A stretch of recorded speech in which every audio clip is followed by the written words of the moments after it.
മെട്രിയ ministries YouTube ചാനലിലേക്ക് അവർക്കും സ്വാഗതം. നമ്മൾ ദൈവത്തിൻ്റെ ശബ്ദം കേൾക്കുന്ന വിധങ്ങളെക്കുറിച്ചാണ് കഴിഞ്ഞ എപ്പിസോഡിൽ ചിന്തിച്ചത്. പ്രധാനമായിട്ട് 3 കാര്യങ്ങളാണ് പറഞ്ഞത്. പ്രാർത്ഥന, വിശ്വാസം, ഇത് രണ്ടും പെട്രോളും തീയും പോലെ ഒരുമിച്ചിരിക്കുന്നു, കാളിക്കത്തും എന്നേ പറഞ്ഞു. ഇതിനോടൊപ്പം തന്നെ ദൈവവചന പഠനം പറഞ്ഞു.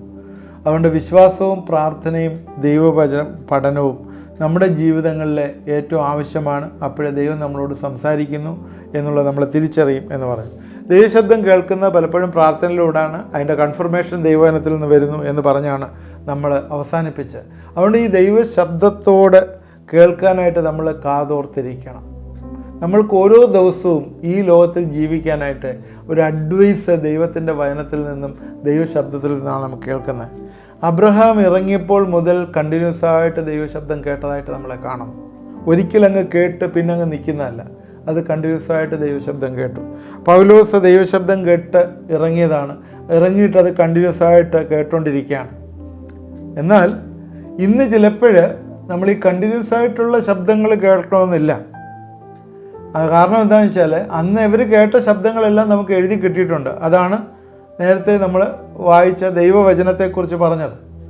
ദൈവവചനം നമ്മൾ പഠിക്കുമ്പോഴേ ഇത് ദൈവം പലരോടും സംസാരിച്ചാണ്. അന്നും ദൈവവചനം ദൈവം സംസാരിച്ച കാര്യങ്ങൾ ക്രോഡീകരിച്ചാണ് നമുക്ക് ബൈബിളായിട്ട് ദൈവവചനമായിട്ട് നമുക്ക് കിട്ടിയിരിക്കുന്നത്. അന്നേരം അത് പിന്നീട് അത് പല സമയങ്ങളിൽ റിപ്പീറ്റ് ചെയ്തു, അത് റിവീൽ ചെയ്യപ്പെട്ടു. അതാണ് നമ്മുടെ ബേസിസ്.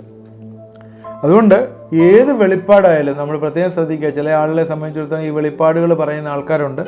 ഏത് വെളിപ്പാടായാലും അത് ദൈവവചന പ്രകാരമായിരിക്കണം.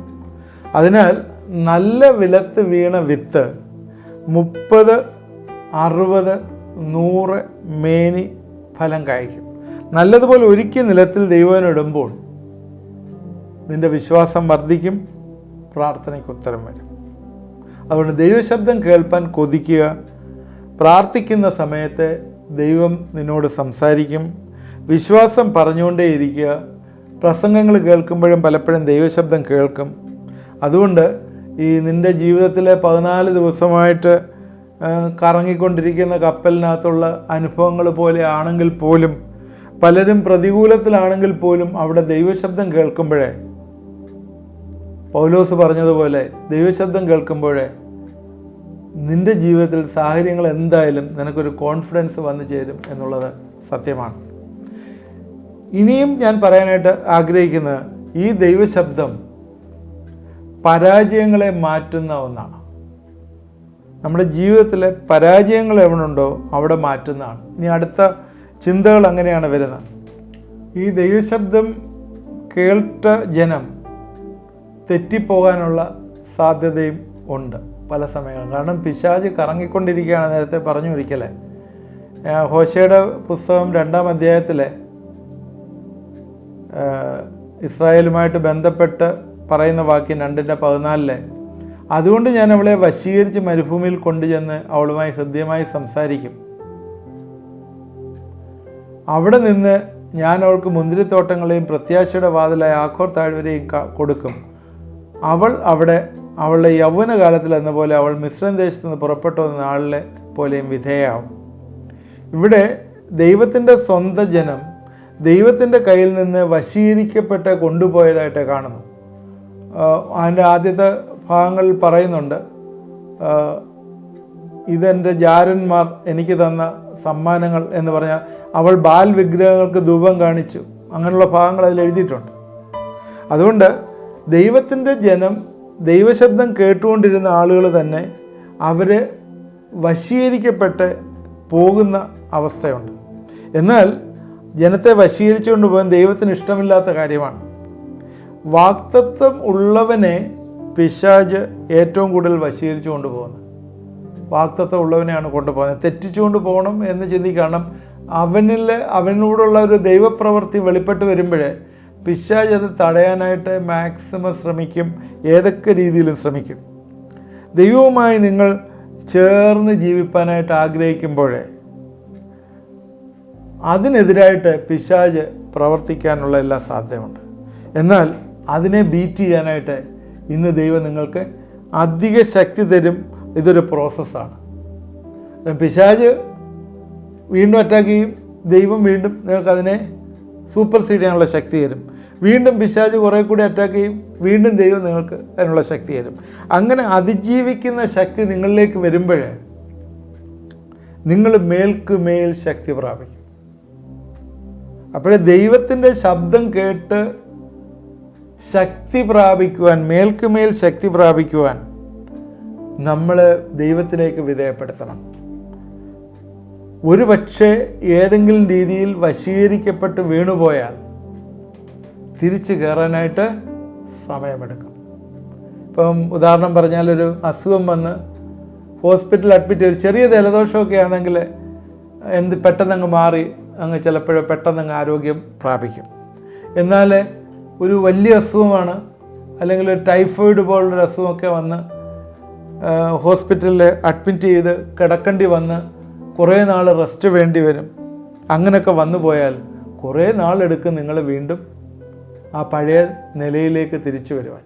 എന്ന് പറയുന്ന പോലെ പിശാചിൻ്റെ ഗേറ്റ് വേ നിങ്ങളുടെ ലൈഫിലേക്ക് വന്നാൽ, അല്ലെങ്കിൽ വീണ്ടും നിങ്ങൾ വശീകരിക്കപ്പെട്ട് പിശാച് നിങ്ങളെ കൊണ്ടുപോയാൽ, വീണുപോയാൽ അതിൽ നിന്ന് കയറി വരാനായിട്ട് വീണ്ടും സമയമെടുക്കും. അതുകൊണ്ട് നിങ്ങൾ ദൈവത്തിൻ്റെ അമിത ബലത്തിൽ, അവൻ്റെ ശക്തിയിൽ നിങ്ങൾ ആശ്രയിക്കുമ്പോഴേ ഇത് തിരിച്ചറിയാനുള്ള ബോധ്യം ദൈവം തന്നെ നിങ്ങൾ ഓരോ പ്രാവശ്യവും വിക്ടോറിയസായി മുമ്പോട്ട് പോകുന്നതായിട്ട് കാണാം. അതുകൊണ്ട് ദൈവശബ്ദം കേൾക്കുക, പരാജയത്തിൻ്റെ മേളിൽ നമ്മൾ ജയം പ്രാപിക്കുക. ബൈബിളിൽ പഴയ നിയമത്തിൽ നിന്ന് ഒരുപാട് എക്സാമ്പിൾ ഇതുമായിട്ട് ചേർന്ന് പറയാനായിട്ടുണ്ട്. ശിംശോൻ്റെ മേലെ വാഗ്ദത്തം ഉണ്ടായിരുന്നു. എന്നാൽ അവനിൽ വ്യാപരിച്ച ദൈവശക്തിയെ അവൻ അലക്ഷ്യമായി വിചാരിച്ചപ്പോൾ അവൻ ഫെലിസ്തീൻ്റെ കയ്യിലായി. നിങ്ങൾക്കെല്ലാം ആ ഹിസ്റ്ററി അറിയാവുന്നതാണ്. നേരത്തെ അവൻ്റെ ശക്തി ഏത് ഫെലിസ്തീനെയും തോൽപ്പിക്കുന്നതായിരുന്നു. ഫെലിസ്തീർക്ക് അവൻ ഒരു പേടി സ്വപ്നമായിരുന്നു. അതുകൊണ്ട് ഇന്നും അതുപോലെയാണ്. അഭിഷേകമുള്ളവനെ ഇന്ന് ശത്രുവിനൊരു പേടി സ്വപ്നമാണ്. അവനെ തൊടാനായിട്ട് പറ്റത്തില്ല, പേടി സ്വപ്നമാണ്. എന്നാൽ അതവൻ കുളിച്ച് കളഞ്ഞു, അല്ലെങ്കിൽ നശിപ്പിച്ച് കളഞ്ഞപ്പോഴേ പിന്നെ അവന് എന്താണ്, അവൻ്റെ ശക്തിയെല്ലാം ചോർന്നു പോയി. അവരുടെ മുമ്പിൽ കുരങ്ങനെ പോലെ കളിക്കുന്ന ഒരു ശിംശോനെ നമുക്ക് കാണാം. ഹാമാൻ കഴുകുമരം ഉണ്ടാക്കിയത് നമുക്കറിയാം. എന്നാൽ മൊർദെഖായി ആ കഴുകുമരത്തെ പ്രാർത്ഥിച്ചു പൊളിച്ചു. നീ പ്രാർത്ഥിക്കുന്നവനാണെങ്കിൽ നിൻ്റെ മേലൊരു അഭിഷേകം, നേരത്തെ പറഞ്ഞു വിശ്വാസവും പ്രാർത്ഥനയും ഉണ്ടെങ്കിൽ ശത്രുവിനൊരു പേടി സ്വപ്നമാണ്. അത് എല്ലാ നുഖങ്ങളെയും പൊട്ടിക്കും. നിനക്ക് എതിരായിട്ട് എന്തൊക്കെ ശത്രു പ്ലാൻ ഇട്ടാലും നീ പ്രാർത്ഥിക്കുന്ന ഒരു മനുഷ്യനാണെങ്കിൽ ദൈവത്തിന് വലിയ കാര്യങ്ങൾ നിന്നിൽ കൂടി ചെയ്യാനായിട്ട് പറ്റും. രാജാവിന് തീച്ചൂള 7 മടങ്ങ് കത്തിക്കാൻ അറിയാം. 7 മടങ്ങ് ജ്വാല വർദ്ധിപ്പിച്ചു. എന്നാൽ നിനക്ക് പ്രാർത്ഥിക്കാൻ കഴിവുണ്ടെങ്കിൽ അഗ്നിയായവനെ ആ തീച്ചൂളിയിൽ ഇറക്കി നിന്നെ പ്രൊട്ടക്റ്റ് ചെയ്യാനായിട്ട് നിനക്ക് പറ്റും. അതുകൊണ്ട് സദൃശവാക്യത്തിൽ പറയുന്നത്, മകനെ, പാപികൾ നിന്നെ വശീകരിച്ചാൽ അതിൽ വഴിപ്പെടരുത്. ഈ വശീകരണ ശക്തി വലുതാണ്. എത്രയോ പേർ തൻ്റെ വിശ്വാസം നഷ്ടപ്പെടുത്തി കളഞ്ഞു. നമുക്കറിയാം, ശലോമോൻ പോലും സകല ജ്ഞാനത്തിലും ബുദ്ധിയിലും വലിയവനായിരുന്നിട്ട് പോലും അവൻ്റെ എൻഡ് തീരെ മോശമായിരുന്നു. അതോടുകൂടി ഇസ്രായേൽ തന്നെ 2ആയിട്ട് വിഭജിക്കപ്പെട്ടത് നമുക്കറിയാം. ദൈവത്തിലെ നമ്മൾ ആകർഷിക്കപ്പെട്ട് കഴിയുമ്പോൾ, ദൈവവുമായിട്ടുള്ളൊരു അഭേദ്യമായ ബന്ധത്തിൽ നമ്മൾ തുടർമാനമായി നിൽക്കുമ്പോൾ നമ്മൾ ദൈവത്തിൻ്റെ ശക്തിയാൽ നിറയപ്പെടുകയാണ്. കാരണം ഞാൻ ചിന്തിക്കുന്നത് പോലെ ദൈവം ചിന്തിക്കുന്നു, ദൈവം ചിന്തിക്കുന്ന പോലെ ഞാൻ ചിന്തിക്കുന്നു. അപ്പോൾ നിൻ്റെ മേലെ ദൈവത്തിൻ്റെ വലിയൊരു അഭിഷേകം അവിടെ വരികയാണ്. ഈ അഭിഷേകം വരുമ്പോഴാണ് അവിടെ രോഗങ്ങൾ കീഴ്പ്പെടുന്നു, അല്ലേ? അസാധ്യമെന്ന് പറയുന്ന കാര്യങ്ങൾ സാധ്യമാക്കപ്പെടുന്നു. സോ ഇങ്ങനെ അഭിഷേകമുള്ളവനെ ശത്രുവിന് ഭയങ്കര ഭയമാണ്. ഫെലിസ്ത്യർക്ക് ശിംശോനെ ഒതുക്കണം, അതിനുവേണ്ടി അവർ നോക്കിക്കൊണ്ടിരിക്കുക. ഫെലിസ്ത്യരുടെ മെയിൻ ഉദ്ദേശം അങ്ങനെയാണ്. അവർ ശിംശോനെ ഒതുക്കണം. ഈ ഫെലിസ്തീർ എന്ന് പറയുമ്പോഴൊരു പൈശാചികമായിട്ട് അല്ലെങ്കിൽ ദൈവജനത്തിനെതിരായിട്ടൊരു ശക്തിയായിട്ട് നമ്മൾ കാണുക. ന്യായാധിപന്മാർ 16-ാം അധ്യായത്തിൻ്റെ 5-6 വാക്യങ്ങളിൽ ഫെലിസ്തീ പ്രഭുക്കന്മാർ അവളുടെ അടുക്കൽ എന്ന് പറഞ്ഞാൽ ദലീലയുടെ അടുക്കൽ വന്ന് അവളോട്, നീ അവനെ വശീകരിച്ച് അവൻ്റെ മഹാശക്തി ഏതിൽ നിന്ന് ഞങ്ങൾ അവനെ പിടിച്ചു കെട്ടി ഒതുക്കേണ്ടതിന് എങ്ങനെ സാധിക്കുമെന്ന് അറിഞ്ഞുകൊള്ളുക. ഞങ്ങൾ ഓരോരുത്തൻ 1100 വെള്ളിപ്പണം വീതം നിനക്ക് തരാം എന്ന് പറഞ്ഞു. അങ്ങനെ ദലീല ശിംശോനെ, നിന്റെ മഹാശക്തി ഏതിലാകുന്നു, ഏതിനാൽ നിന്നെ ബന്ധിച്ചൊതുക്കാം എന്ന് പറഞ്ഞു തരണം എന്ന് പറഞ്ഞു. അവളെ, ഈ ശക്തിയുള്ള ആളുകളെ പിശാചിനറിയാം ആരെങ്കിലും ഒതുക്കണം. അതുകൊണ്ട് ഈ വാഗ്ദത്തമുള്ളവർ പ്രത്യേകം ശ്രദ്ധിക്കുക. പ്രത്യേകിച്ചും ദൈവവേല ചെയ്യുന്നതും ദൈവത്തിൻ്റെ മക്കളും ദൈവവേലയിൽ ഇൻവോൾവ് ചെയ്യുന്നവരും പ്രത്യേകം ശ്രദ്ധിക്കുക. നിന്നെ ഒതുക്കാനായിട്ട് പിശാച് എപ്പോഴും ശ്രമിച്ചുകൊണ്ടിരിക്കുക. ഫെലിസ്തീർക്ക് അറിയണം എവിടെയാണ് ശിംശോൻ്റെ ശക്തിയെന്ന്. അതിനുവേണ്ടി ദലീലയുടെ ഒരിക്കൽ വരികയാണ്. ശരിക്കും നേരത്തെ പറഞ്ഞു ഞാൻ, ഫെലിസ്തീർ എന്ന് പറയുന്ന ഒരു പൈശാചിക ശക്തിക്ക് അല്ലെങ്കിൽ ദൈവത്തിന് വിരോധമായിട്ടുള്ള ഒരു ശക്തി ആണ് എന്ന് നമ്മൾ ചിന്തിക്കാം. കാരാഗ്രഹ പ്രമാണി അറിയേണ്ടതും ഇതുതന്നെയായിരുന്നു, ഇവൻ്റെ ശക്തി എവിടെ നിന്ന് വരുന്നു എന്നുള്ളത്. നിന്നിൽ വ്യാപരിക്കുന്ന ദൈവശക്തിയുടെ വലിപ്പം നീ അറിയണം, അതും ഒരു ആവശ്യമാണ്. നമ്മൾ ഇവിടെ പറയുന്നത് 1100 വെള്ളിപ്പണം വീതം നിനക്ക് തരാം. അതായത് നമ്മളിലുള്ള ശക്തി, മഹാശക്തിയുടെ രഹസ്യം കണ്ടുപിടിക്കാനായിട്ട് 1100 വെള്ളിപ്പണം മതിയോ?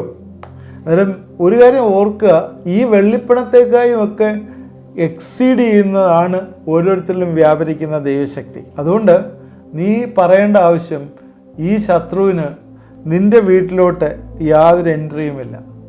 എൻട്രി ഒരിക്കലും പെർമിറ്റ് ചെയ്യത്തില്ല. കാരണം നിന്നിൽ വ്യാപരിക്കുന്ന ദൈവശക്തി വലുതാണ്.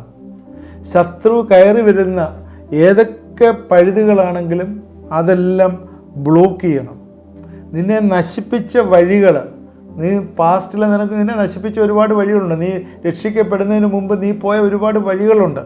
ഈ വഴികളിലെല്ലാം തന്നെ നീ അടയ്ക്കണം. ഒരിക്കലും അതിലേക്ക് തിരിച്ചു ചെല്ലരുത്. കാലം പഴക്കം ചെന്ന പല ബന്ധനങ്ങളുണ്ട്. അതെല്ലാം തന്നെ ഇന്ന് രാത്രിയിൽ നിന്നെ വിട്ടുപോകും, നീ സീരിയസ് ആയിട്ട് അതിനെക്കുറിച്ച് ചിന്തിച്ചാൽ. അതുകൊണ്ട് ഒതുക്കുക എന്നുള്ള ചിന്ത, പോരാട്ടം, അഭിഷേകമുള്ള നിന്നെ ഒതുക്കാനായിട്ട് ചില ഭായിമാർ, ശത്രുക്കളെ ഇന്ന് ഇറങ്ങിയിട്ടുണ്ട്. അവരെ നിങ്ങൾ നോക്കുക. അവരെ പ്രാർത്ഥനയാലും വിശ്വാസത്താലും നിൻ്റെ പ്രാർത്ഥനയാലും വിശ്വാസത്താലും അവരെ ബന്ധിക്കാനുള്ള റെസ്പോൺസിബിലിറ്റി നിനക്കുണ്ട്. അമ്മയുടെ ഉദരം മുതൽ നാസീർ വ്രതക്കാരനായിരുന്ന ശിംശോൻ സാഹചര്യങ്ങളിലെ അവൻ്റെ അഭിഷേകം നഷ്ടപ്പെടുത്തി കളഞ്ഞതിനാൽ എന്താ സംഭവിച്ചത്? അവന് ഫെലിസ്ത്യയുടെ കയ്യിലെ കളിപ്പാവയായി മാറിയതായിട്ട് കാണാം. അതുകൊണ്ട് നമ്മൾ പ്രത്യേകം ശ്രദ്ധിക്കുക. നിന്നിൽ വാഗ്ദത്തമുണ്ടെങ്കിൽ നിന്നെ ഒതുക്കാനായിട്ട് ഒരുപാട് പേര് വരും. ദൈവശബ്ദം കേൾക്കുന്ന നീ ഒരിക്കലും വശീകരിക്കപ്പെട്ടു പോകരുത്. വശീകരിക്കപ്പെട്ട് ഈ ലോകത്തിലേക്കാകരുത്. നേരത്തെ പറഞ്ഞു, ജഡമോഹം, കൺമോഹം, ജീവനത്തിനുള്ള പ്രതാപം, ഇത് മൂന്നും നമ്മളെ വശീകരിച്ചു കൊണ്ടുപോകാനായിട്ടുള്ള എല്ലാ സാധ്യതകളുണ്ട് ഇന്ന് പ്രസൻറ്റ് ജനറേഷൻ. അതുകൊണ്ട് നമ്മൾ ഇത് മനസ്സിലാക്കി നമ്മൾ പ്രവർത്തിക്കുകയും നമ്മുടെ ദൈവശബ്ദത്തിൽ തുടർമാനമായി ദൈവശബ്ദം കേട്ട് വളരുവാൻ നമ്മൾ ഇടവരുകയും ചെയ്യണം. നമുക്ക് ഈ ഇന്നത്തെ സമയം ഇവിടെ നിന്നുകൊണ്ട് തീർന്നുകൊണ്ട് നമുക്കിവിടെ നിർത്താം. ഇനി തുടർമാനമായിട്ട് 1-2 എപ്പിസോഡിലൂടെ ദൈവശബ്ദത്തെക്കുറിച്ച് പറയും. ഇന്ന് നമ്മൾ ചിന്തിച്ചത് നമ്മുടെ പരാജയങ്ങളെ മാറ്റുന്ന ദൈവശബ്ദത്തിൻ്റെ ആമുഖമാണ്. അത് നമ്മളെ ഒതുക്കാനായിട്ട് വരും എന്നുള്ളതാണ് പറഞ്ഞത്. പിശാച് വരുന്ന വഴികളാണ്, ഗേറ്റ് വേസ് ആണ്. നമ്മൾ ശ്രദ്ധിക്കുക, പ്രാർത്ഥിക്കാം. ദൈവമായ കർത്താവേ, ഇത് കണ്ടുകൊണ്ടിരുന്ന എല്ലാവരെയും ഞങ്ങൾ അനുഗ്രഹിച്ച് പ്രാർത്ഥിക്കുന്നു. പിശാച് അലറുന്ന സിംഹം പോലെ ഒതുക്കുവാനായി നടക്കുമ്പോഴേ കർത്താവേ, നിൻ്റെ അഭിഷേകം ഞങ്ങളെ വിറ്റ്നസ് ചെയ്യുവാനും ഞങ്ങളെ എംപവർ ചെയ്യുവാനും ഈ ദിവസങ്ങൾ കർത്താവേ ഇടവരുത്തണമേ, സഹായിക്കണമേ എന്ന് പ്രാർത്ഥിക്കുന്നു. വാഗ്ദത്തമുള്ളവന് ഒരുപാട് ടെസ്റ്റുകൾ വരും. അതെല്ലാം അതിജീവിക്കാനുള്ള കൃപ നീ തന്നിട്ടുണ്ട്. അത്രയ്ക്ക് ഇനോർമസ് ഡിനാമിക്സ് പവറാണ് കർത്താവേ ഇതിനകത്തുള്ളതെന്ന് ഞങ്ങൾ അറിയുന്നു. അത് ഞങ്ങൾ റിയലൈസ് ചെയ്യുവാനായിട്ട് ഈ ദിവസങ്ങൾ സഹായിക്കണമേ. ആ ശക്തിയിൽ ജീവിക്കാനായി ഞങ്ങളെ സഹായിക്കണമേ എന്ന് പ്രാർത്ഥിക്കുന്നു. എൻ്റെ കരങ്ങളിലേക്ക് ഏൽപ്പിക്കുന്നു. ഇത് കണ്ടുകൊണ്ടിരുന്ന എല്ലാവരെയും നീ അനുഗ്രഹിക്കണം. എല്ലാ ആവശ്യങ്ങളും കർത്താവെ കൂടെ ഇരിക്കണം. ഏതെങ്കിലുമൊക്കെ തളർച്ചകൾ വന്നിരിക്കുന്ന യേശുവിൻ്റെ നാമത്തിൽ അത് വിട്ടുപോകട്ടെ എന്ന് പ്രാർത്ഥിക്കുന്നു. സൈഡിലൊക്കെ പാരാലിസിസ് പോലെ വന്ന് നടക്കാൻ ബുദ്ധിമുട്ടുള്ള ചില ആളുകൾ ഇത് ശ്രദ്ധിക്കുന്നു. യേശുവിൻ്റെ നാമത്തിൽ നിങ്ങളുടെ ഞരമ്പുകളൊക്കെ നേരെയാകട്ടെ. ഈ ദിവസങ്ങളിൽ നിങ്ങൾ നടക്കാനായിട്ട് ശ്രമിക്കട്ടെ, നടക്കട്ടെ എന്ന് പ്രാർത്ഥിക്കുന്നു. എല്ലാ ബലഹീന വശങ്ങളും ദൈവം ശക്തീകരിക്കുന്നു, ബലപ്പെടുത്തുന്നു. എന്നോട് ചേർന്ന് നിങ്ങളൊന്ന് പ്രാർത്ഥിക്കുമോ? ചില ആളുകൾ ഹോസ്പിറ്റലിലാണ്. അവരുടെ സ്റ്റാൻഡ് ബൈകൾ ഏതോ ശ്രദ്ധിക്കുകയും പ്രാർത്ഥിക്കുകയും ചെയ്യുന്നു. ദൈവം നിങ്ങളുടെ പ്രാർത്ഥനകളെ കേട്ട് നിങ്ങളുടെ രോഗിയെ വിടുവിക്കും. ഈ ദിവസങ്ങളിൽ ദൈവത്തിൻ്റെ വലിയ അമാനുഷികമായിട്ടുള്ള കരം അവരെ തൊടുകയും സൗഖ്യമാക്കുകയും ചെയ്യും. യേശുവിൻ്റെ നാമത്തിൽ ഞങ്ങളെ അനുഗ്രഹിച്ച് പ്രാർത്ഥിക്കുന്നു. ദൈവം വിടുതലയക്കണം, സഹായിക്കണം, ബലപ്പെടുത്തണം. യേശു ക്രിസ്തുവിൻ്റെ നാമത്തിൽ പ്രാർത്ഥിക്കുന്നു. കേൾക്കുമാറാണമേ. ആമേൻ. ഇത് കണ്ടുകൊണ്ടിരുന്നവരെ ദൈവം അനുഗ്രഹിക്കട്ടെ. ഇത് വാച്ച് ചെയ്യണം. ഇതിൻ്റെ കണ്ടിന്യൂവേഷൻ നമുക്കുണ്ട്. ഇത് ദിവസങ്ങളിൽ ഇത് തുടർമാനമായിട്ട് ഇത് അറ്റൻഡ് ചെയ്യണം. ദൈവശബ്ദം കേൾക്കുകയും അതിനോട് പ്രതികരിക്കുകയും ചെയ്യുന്നതാണ് നമ്മൾ കേൾക്കുന്നത്. ഇനിയുള്ള ദിവസങ്ങളിലും ഇത് തന്നെ തുടർമാനമായിട്ട് ഇതുണ്ടാവും. നിങ്ങളുടെ പ്രെയർ റിക്വസ്റ്റുകൾ ആ വാട്സാപ്പ് നമ്പറിൽ അയച്ചു തന്നാൽ നമ്മൾ പ്രാർത്ഥിക്കുന്നതാണ്. അതുപോലെ നിങ്ങൾക്ക് എന്തെങ്കിലും ഇതിൽ നിന്ന് പ്രയോജനം ഉണ്ടായിട്ടുണ്ടെങ്കിൽ നിങ്ങളത് അറിയിക്കുകയോ അല്ലെങ്കിൽ ആ വാട്സാപ്പ് നമ്പറിൽ SMS ചെയ്യുകയോ എന്തെങ്കിലും ചെയ്താൽ ഞങ്ങൾക്കത് എൻകറേജിങ് ആയിരിക്കും. ദൈവം നമ്മളെല്ലാവരെയും അനുഗ്രഹിക്കട്ടെ.